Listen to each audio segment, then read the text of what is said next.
नमस्कार, आपण बघा उमेश 24 चॅनल. देसाईगंज येथे काँग्रेस पक्षाच्या वतीने विविध जनहिताच्या प्रश्नावर भव्य निदर्शन आंदोलन करण्यात आले.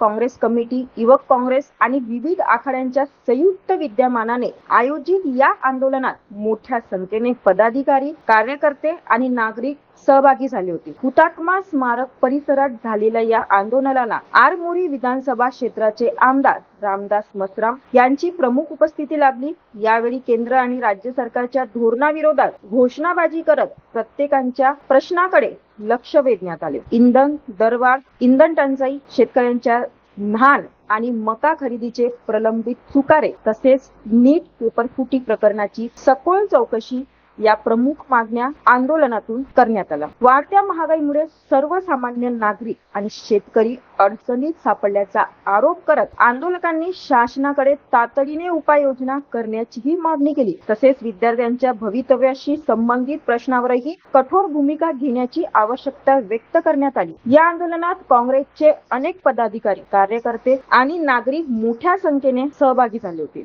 जनहिताच्या प्रश्नावर संघर्ष सुरूच राहील इशारा यावेळी देण्यात आला. प्रतिनिधी उज्ज्वल देवनाथ सोबत बघत रहा उमेश 24 चॅनल.